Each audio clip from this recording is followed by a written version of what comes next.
Salut, aujourd'hui nous allons faire des exercices sur les fonctions. Dans un premier temps, nous allons nous exercer à calculer des images et dans un second temps, des antécédents.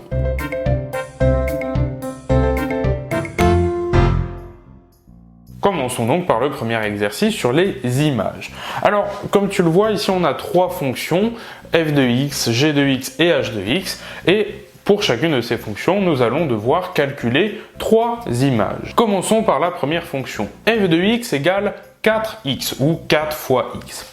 Notre but ici, ça va être pour l'instant de calculer f de moins 2. Alors, qu'est-ce que ça veut dire f de moins 2? Ça veut dire que, comme tu le vois, on a remplacé ici le x par moins 2. Et à partir du moment où on remplace un x par moins 2, eh bien on remplace tous les autres x par moins 2. C'est-à-dire qu'on va déjà réécrire la définition telle quelle, hein, 4x, voilà. Et maintenant, on va se charger de remplacer tous les x par moins 2. Donc 4x, c'est égal à 4 fois moins 2, que je mets entre parenthèses. Et 4 fois moins 2, ça donne moins 8. Hein. Donc je l'écris ici, c'est égal à moins 8. Et donc ça y est, on a déjà calculé la première image. Donc f de moins 2, donc l'image de moins 2 par la fonction f, c'est moins 8. Et ça, c'est ce que nous allons faire à chaque fois. C'est parti avec le deuxième exemple. F de 3, donc on réécrit déjà la définition de la fonction, c'est-à-dire 4x. Et là, on remplace à nouveau tous les x par 3. Allons-y. 4x, c'est égal donc à 4 fois 3. 4 fois 3, c'est égal à 12. Voilà, on a encore trouvé une image. L'image de 3 par la fonction f, c'est 12. On continue avec un demi cette fois-ci. Alors, on réécrit 4x. On remplace tous les x par 1 demi. 4 fois 1 demi, que je mets entre parenthèses. 4 fois 1 demi, eh bien ça donne 4 divisé par 2, c'est-à-dire 2. Et ça y est, on a encore trouvé f de 1 demi, ça fait 2. Alors pour cet exemple qui était une fonction linéaire, c'était assez simple, tu le vois, c'est assez facile. Ça va se compliquer un peu plus avec la deuxième fonction, g de x, c'est égal à moins x plus 2. Alors allons-y. Cette fois, on veut calculer g de moins 2, donc on réécrit encore la définition de départ. Donc moins x plus 2, c'est égal, donc on remplace à tous les x par moins 2, donc c'est égal à moins 2 plus 2. Moins fois moins, ça fait plus, donc le moins 2, je peux le remplacer par 2. Donc c'est égal à 2 plus 2, je réécris le plus 2. C'est donc égal à 4. Et ça y est, on a terminé. G de moins 2, c'est égal à 4. Autrement dit, l'image de moins 2 par la fonction g, c'est 4. On continue cette fois-ci avec 0. Pareil, on réécrit moins x plus 2. C'est égal à... on remplace tous les x par 0, donc c'est égal à moins 0. Bon, moins 0, ça n'existe pas, c'est égal à 0, hein, tout simplement. C'est égal à 0 plus 2. 0 plus 2, ça fait 2. Donc on a trouvé encore, là, l'image de 0 par la fonction g, c'est 2. Pour g de 1, on y retourne, moins x plus 2. C'est égal à, on remplace tous les x par 1, donc c'est égal à moins 1 plus 2. Moins 1 plus 2, ça fait 1. On a trouvé g de 1, c'est égal à 1. Voilà, la fonction g de x, c'est ce qu'on appelle une fonction affine. Mais maintenant, on va avoir une fonction un petit peu plus compliquée. La voici, h de x, c'est égal à x au carré moins 1. Ouïouïouï. Mais tu vas voir, ça va être assez simple, on va faire exactement la même chose. On va déjà réécrire la définition à chaque fois, x au carré moins 1. Et là, on va remplacer tous les x à chaque fois par le nombre qui est entre les parenthèses. Et donc c'est parti, x au carré moins 1, on remplace chaque x par 0. Donc là, il n'y a qu'un seul x, hein, on remplace le x par 0. Ça fait donc du 0 au carré moins 1. Et on calcule, 0 au carré, ça fait 0, moins 1, ça fait moins 1. Donc je l'écris ici, ça nous donne du moins 1. Voilà, on a déjà trouvé l'image de 0 par la fonction h, c'est moins 1, pardon. Et on va procéder comme ça à chaque fois. C'est parti, h de moins 3, on réécrit la définition, x au carré moins 1, on remplace tous les x par moins 3, donc ça nous donne du moins 3 au carré moins 1. Moins 3 au carré, alors tu le sais, un moins par moins ça donne plus, Donc là, on va avoir du coup un nombre positif, moins 3 au carré, ça nous donne donc du moins 3 fois moins 3, autrement dit, c'est la même chose que du 3 fois 3, c'est-à-dire 9. 9 moins 1, ça nous donne du 8. Donc ça y est, on a encore trouvé l'image de moins 3 par la fonction h, c'est 8. Hop, dernier exemple, le voici, h de 1 tiers. Eh ben, on réécrit x au carré moins 1, c'est égal à 1 tiers au carré, donc je mets 1 tiers entre parenthèses, je mets au carré, moins 1 toujours. Bon, alors tu le sais, une fraction au carré, normalement, tu mets le numérateur au carré et le dénominateur au carré aussi. Donc c'est égal à 1 au carré divisé par 3 au carré, le tout moins 1. 1 au carré, ça fait 1. 3 au carré, ça fait 9. Donc on a du 1 neuvième moins 1. Alors le 1, on peut le remplacer par 9 neuvièmes, c'est ce que je vais faire. 1 neuvième moins 9 neuvième. Voilà. Et 1 neuvième moins 9 neuvième, ça fait du moins 8 neuvième, tout simplement. Ça y est, on vient ici de calculer 3 images de la fonction h. Donc je pense que tu as compris cette histoire de calcul d'images. C'est pas très compliqué, tu vois, à chaque fois il suffit de remplacer le x par le nombre qui est dans les parenthèses, et après il suffit de faire les calculs. Et cette fois-ci, on va calculer des antécédents, et là tu vas voir, ça va être un petit peu plus compliqué. Commençons par cette première fonction, enfin tu vois, je les ai pas changées, j'ai gardé les mêmes que pour le premier exercice. F de x égale 4x. Question A. F de x égale 8. Combien vaut x? Bah oui, c'est ça le principe de calcul d'antécédent, c'est qu'on a la valeur de f de x, là en l'occurrence f de x égale 8, on a l'image et ce qu'on veut c'est calculer la valeur de x, donc ce qui se trouve entre les parenthèses. Et pour ça on va tout simplement résoudre des équations. Alors il va y avoir aussi une histoire de remplacement, puisque cette fois-ci on va remplacer le f de x en entier par 4x, par sa définition. Donc c'est parti, on y va. F de x est égal donc à 4x. 4x égale 8. Puisqu'on résout une équation, on n'oublie pas le égal et puis la valeur que l'on cherche à calculer. Donc 4x égale 8.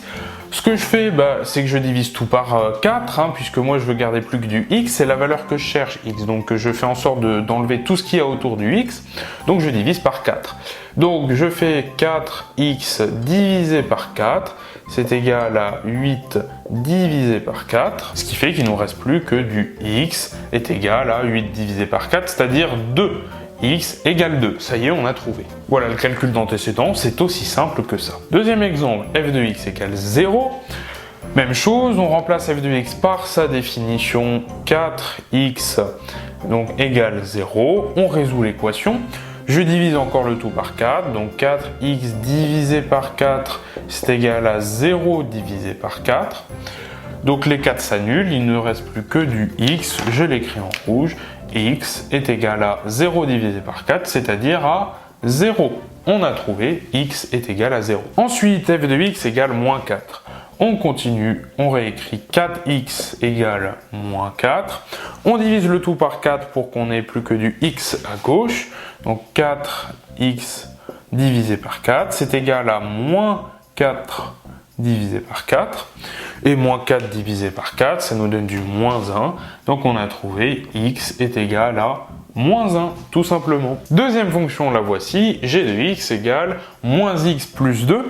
Alors on va calculer g de x égale 0. Combien vaut x?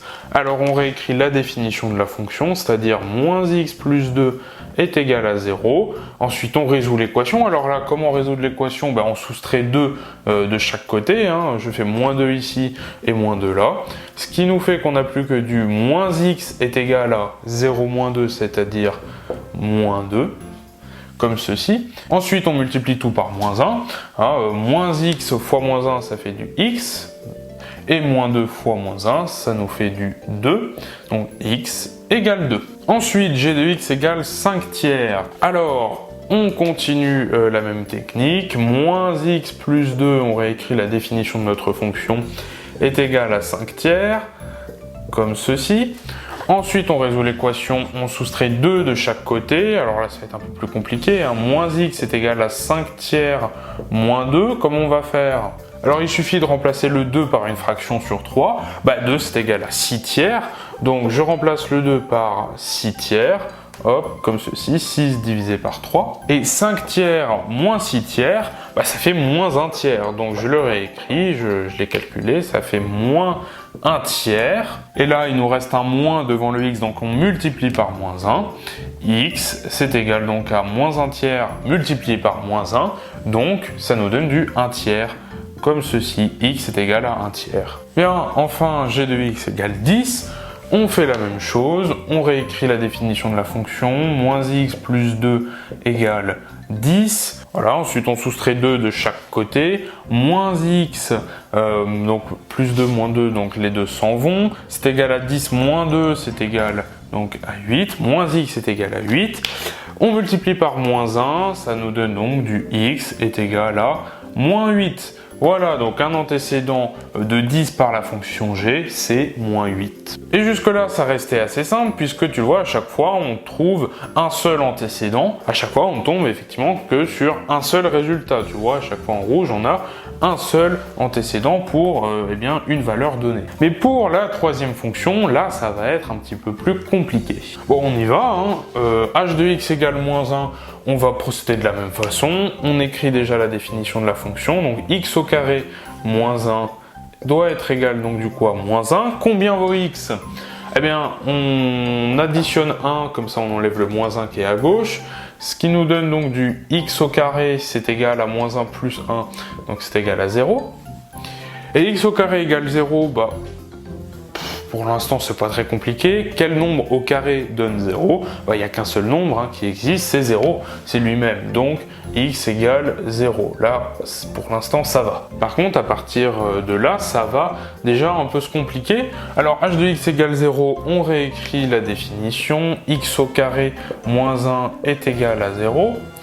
On fait plus 1 de chaque côté, ce qui nous donne donc du x au carré est égal à 1.